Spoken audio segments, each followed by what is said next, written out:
al Papa Francisco. Vamos a la primera comunicación de esta tarde. Recibimos a Aldo Dujdević, historiador, periodista, escritor del libro Salvados por Francisco. Aldo, buenas tardes. Andrea Recupero, Víctor Mastrangelo, Walter Pedraza. Los saludamos en la 530. Muy buenas tardes, un gusto hablar con ustedes. Bien, muchas gracias por atendernos.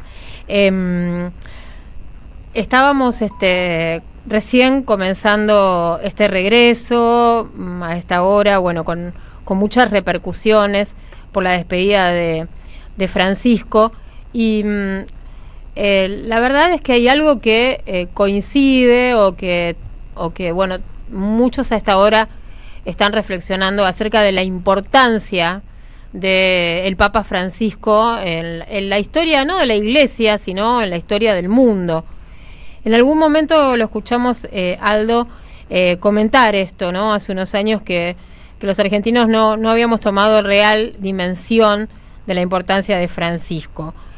A esta altura, y después de 12 años, ¿verdad?, de papado, ¿habíamos los argentinos logrado alcanzar ese nivel de conciencia sobre el rol del Papa argentino? Bueno, es una pregunta difícil, creo que nunca se hizo ninguna encuesta al respecto, pero yo creo que lamentablemente, digamos, el Papa siguió tironeado en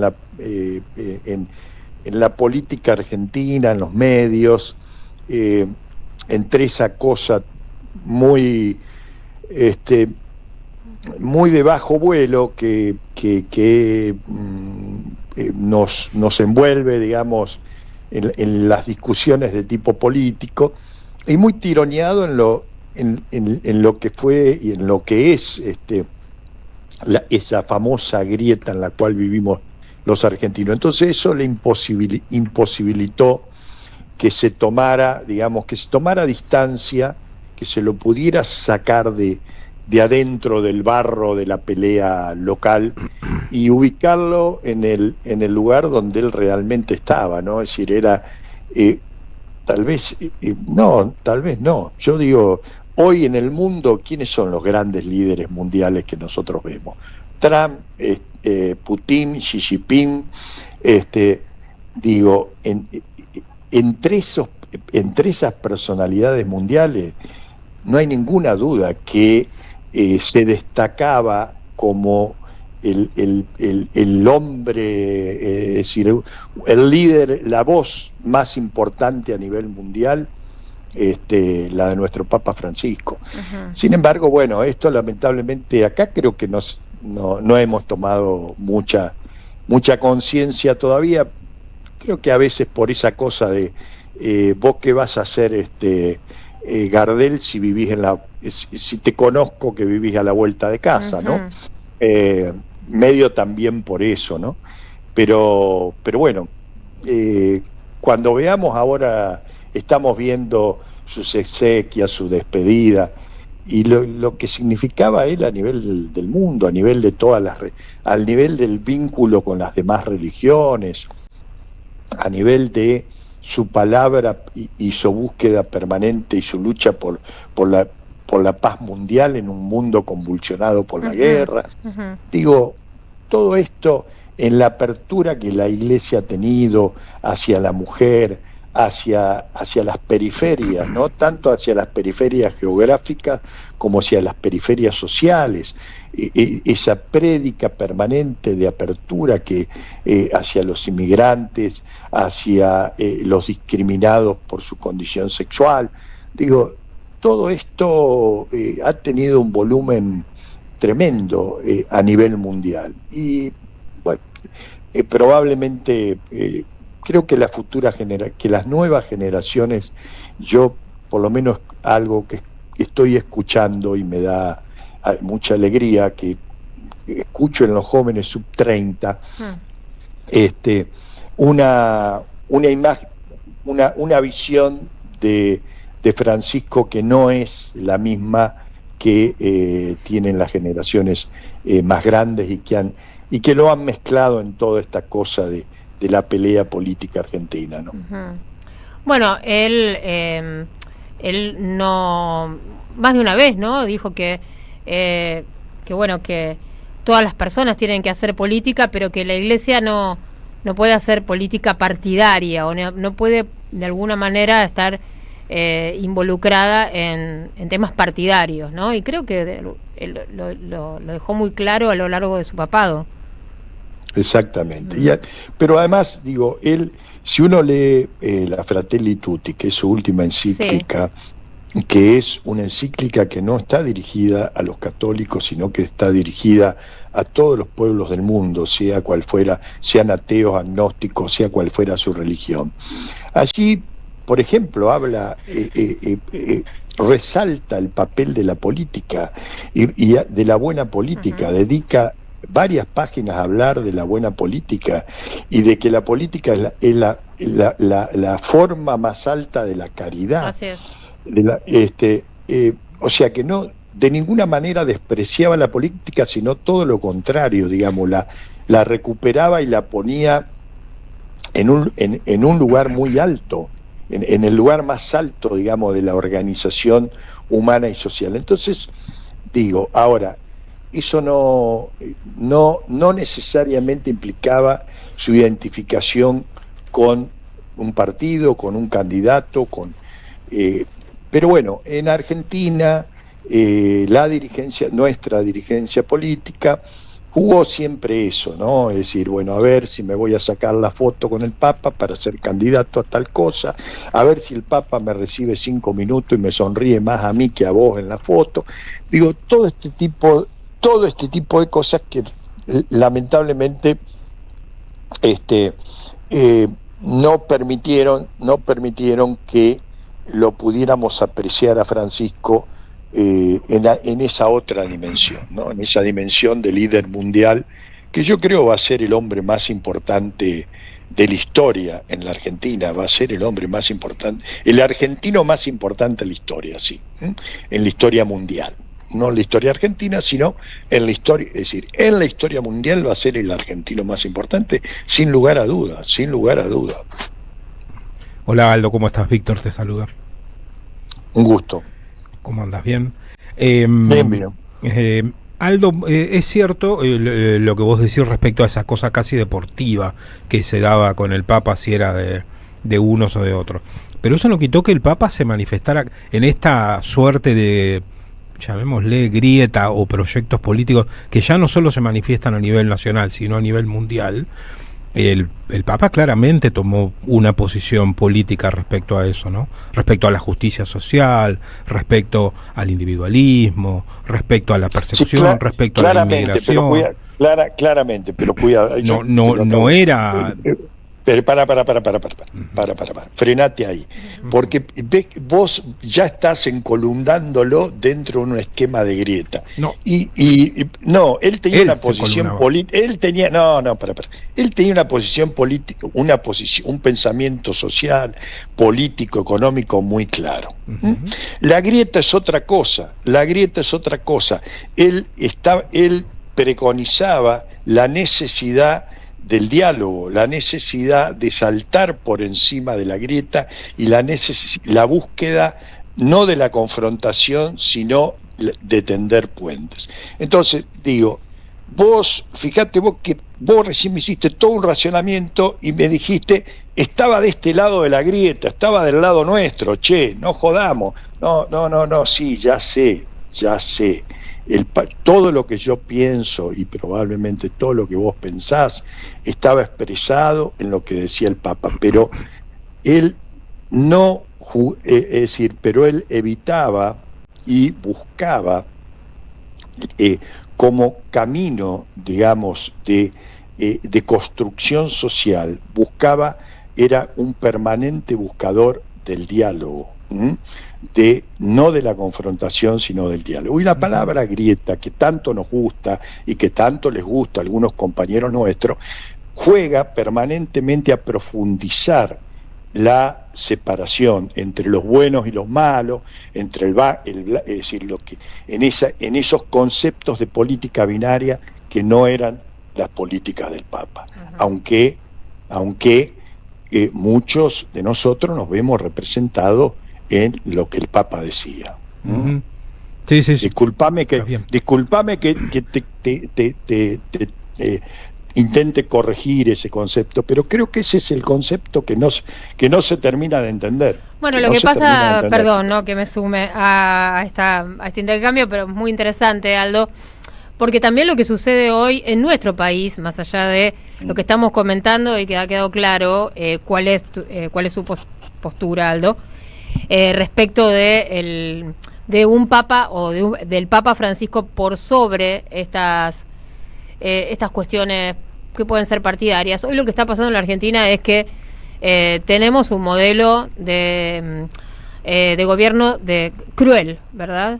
Entonces, sí, el Papa hablaba que eso es el estiércol del diablo. Exacto, claro. Sí. Es el principal vocero en contra del neoliberalismo en el mundo. Entonces, bueno, ahí las coordenadas está bien, del asunto, ¿no? Porque, bueno, se ha expresado a favor de los obreros, a favor de los jubilados, lo ha hecho públicamente cuando vio lo que estaba sucediendo acá en la Plaza de los Dos Congresos, con la represión a los jubilados, no hace mucho de esto, ¿no? No, hace poco. Entonces, bueno, está viviendo la Argentina algo más allá, nosotros al menos considero, esto es una opinión y lo aclaro, algo que fue un poco más allá de la grieta que podíamos conocer antes de la llegada de Javier Milei a la presidencia, ¿no? Uh-huh. De lo que entendíamos como grieta, unos meses antes de la motosierra de Milei y del aumento de la pobreza, de la indigencia, de los salarios de hambre, en fin, el Papa tenía un mensaje siempre muy claro a favor de los que menos tienen. Por supuesto. Y ahí, bueno, ahí es donde se juntan las coordenadas. Y fíjate, Aldo, incluso si no lo querés traer a la dimensión nacional, lo primero que hace el Papa cuando asume su papado es ir a Lampedusa, precisamente a solidarizarse con los inmigrantes que estaban siendo expulsados de Europa. Claramente él se posicionaba. Sí, bueno, pero ¿sabés qué? Mientras él va a Lampedusa, acá en Argentina, desde el progresismo lo estaban castigando y diciendo que era cómplice de la dictadura. Entonces, viste, digo, muchacho, bajemos un cambio, viste, no, viste, todo esto hay que meterlo y hay que decir, aplacar los espíritus, hay que esforzarse por hacer una reflexión más profunda y no jugarlo permanentemente en eso, porque así como vos me decís eso, yo escuchaba, viste, a cada rato que a mí me decían, porque digo, yo esto de defender al Papa por una radio o en un medio de comunicación lo he hecho desde hace varios años y he sufrido el castigo de todos los que algo no les gustaba del Papa. Entonces de pronto, no, pero resulta que fíjate vos, porque el Papa ha dicho que está en contra del casamiento, bueno, sonamos. Entonces, viste, no, ya el Papa, para conformar a todo el mundo, tenía que fumar marihuana, hacerse gay, qué sé yo, viste, siempre digo, no. Está bien, pero no es eso lo que estamos hablando acá, ¿eh? Bueno, pero no es esto eso. No, también para nada. Sí, para pero nada. en la grieta jugaban todos. Bueno, pero no es, en todo caso ahí se armaba una mezcolanza. Igual, no es una grieta. Hubo otras discusiones. Sí, pero vamos para ordenarnos, ¿no? Porque no era el objetivo de esta conversación discutir acerca de la grieta, sino alumbrar algunas cuestiones de Francisco que nos parecen interesantes. Y en este sentido, ¿no? Pienso también en el libro de Aldo, que escribió Salvados por Francisco, justamente en un momento, ¿no?, donde la propuesta del libro tiene que ver con mostrar cuál ha sido la participación que tuvo en su momento Bergoglio para salvar vidas de militantes durante la dictadura militar. ¿Es así, Aldo? Exactamente. Bien. Exactamente. Ahí veíamos, claro, un hombre que no tenía el compromiso, no era papa, sí, pero estaba actuando políticamente de algún modo en una coyuntura muy peligrosa. Te he escuchado señalarlo esto, ¿no? Que le preguntaste vos mismo a Bergoglio, entiendo, no sé si cuando o al Papa ya, si había tenido claro los riesgos que asumía cuando por ejemplo, le prestó su DNI a un militante para cruzar la frontera en el norte del país. Claro. Y todo esto, digamos, lo hizo, además, digo, protegiendo y ayudando a gente con cuya pensamiento ideológico él no compartía en mucho. Digo, había, entre la gente que ayudó, había sacerdotes, había seminaristas, pero había mucha gente de izquierda, con la política, digamos, con los cuales él, en términos políticos e ideológicos, no coincidía. Sin embargo, lo hizo por caridad cristiana, ¿no? Entonces, digo, esto... y arriesgó su vida por esa concepción de caridad cristiana y de misericordia. Entonces, ¿cuál era su identidad política? Porque si no era de izquierda, entonces ahí ya estamos entrando en un terreno que habíamos dejado de lado por un momento. Claro, no era de izquierda, no era de izquierda, no era un jesuita con un pensamiento doctrinario de la Iglesia, que es el pensamiento que sigue teniendo ahora. Okay. Es el mismo pensamiento que sigue teniendo ahora, que tiene su origen en los años 70 en el Colegio Máximo, en un grupo que se llamó los rioplatenses, que eran pensadores nacionales, latinoamericanistas, que desarrollaron una teoría, un concepto que se llama la teología del pueblo. Que no es la misma que la teología de la liberación. Esta es la teología del pueblo, que está más cercana, digamos, a la historia nacional, a la historia del peronismo, a la historia de nuestro pueblo. Bueno, esto es el pensamiento que tenía Francisco, y no digo que es el mismo pensamiento que luego que expone ahora en sus encíclicas y en todo lo que él ha hablado. No ha cambiado en este sentido, ¿no? Sí, él tuvo una relación muy cercana con el Tucho Metol Ferré. Exactamente. En esa inspiración político-ideológica o doctrinaria también, ¿no? Sí, en realidad, digamos, en ese momento el pensador más importante de esto se llama Lucio Gera, que es un sacerdote que, fíjate vos, que él pidió que está enterrado en la Catedral de Buenos Aires por pedido de Bergoglio, ¿no? Es decir, como un reconocimiento.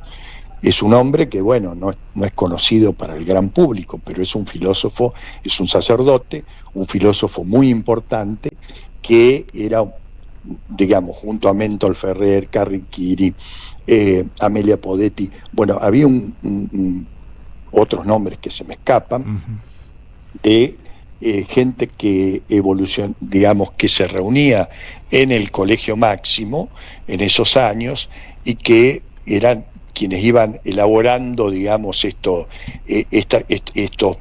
pensamiento, del cual abrevó el Papa Francisco. Bergoglio era joven en ese momento, él estaba más bien dedicado a la administración de un complejo tan grande como era la provincia jesuítica, que tenía 3 universidades, colegios, 400 curas, que era un gran lío manejar eso, pero había un núcleo de gente que se reunía allí en el Colegio Máximo, bajo su ala, su protección, así decirlo, a discutir sobre estos temas, a pensar sobre estos temas, y que son esta gente que te nombré, y de donde sale, digamos, ese pensamiento, esa teología del pueblo latinoamericanista, que es el pensamiento originario de Jorge Bergoglio.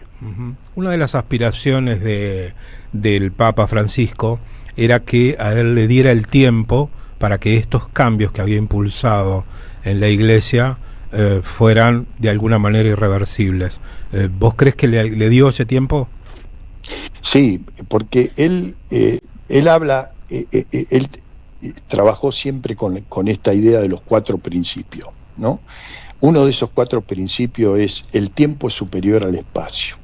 ¿Qué significa lo del tiempo superior al espacio? Significa que el espacio es lo que ocupás hoy, y lo que vos resolvés hoy. Y la concepción del tiempo es la posibilidad de poner en marcha procesos de transformación y de cambio que continúen luego que vos no estés. Esto, con este principio, más los otros 4, más los otros 3, siguió Francisco durante todo este tiempo. Y por eso yo creo, honestamente, que él se va. Él solía decir, cuando le preguntaban por su salud, etcétera, etcétera, solía decir, bueno, y yo me voy a ir cuando diga el de arriba. Y esa cosa de me voy a ir cuando diga el de arriba tenía que ver con el de arriba, como él le llamaba así a Dios, me dio una misión, y en el momento en que esa misión esté cumplida, o ya esté agotada, o haya necesidad de que venga otro a continuar esa misión, el de arriba va a decidir. O a veces decía la palabra, me voy a ir cuando todo sea irreversible. Y yo creo que realmente lo que él ha logrado, y por lo cual ha trabajado y ha hecho dentro de la Iglesia, es poner en marcha esos cambios. Todas estas cosas que hablamos recién, lo de una iglesia abierta a las periferias geográficas y sociales, o sea, una iglesia que deja de ser una iglesia europea y pasa a ser una iglesia latinoamericana, del África, del Medio Oriente, de China. Todo eso, más la apertura hacia los sectores abandonados y discriminados de la sociedad, los pobres, los inmigrantes, bueno, todo ese proceso, esos pasos que la Iglesia ha venido dando, Francisco los ha impulsado y ha generado los mecanismos de tal manera para que esos pasos no vuelvan para atrás. Y al principio, creo que ustedes estaban comentándolo, que sobre 138 cardenales que van a elegir el nuevo Papa, el 80% de esos cardenales han sido nombrados por Francisco. Correcto. Por lo tanto, es de prever que los sectores conservadores de la Iglesia que existen y que son muy jodidos y que le han hecho, como Burke, por ejemplo, el cardenal de Nueva York, que le han hecho la guerra muy, muy duramente estos años, bueno, es de prever que esos sectores no van a tener posibilidad de incidir decididamente, digamos, en la designación de el nuevo jefe de la Iglesia. Bien. Aldo, muchas gracias por esta comunicación. No, gracias a ustedes. Muy buenas tardes. Buenas tardes. Aldo Duzdevich, historiador, periodista, escritor del libro Salvados por Francisco. Justamente esta investigación que realizó Aldo Duzdevich recopila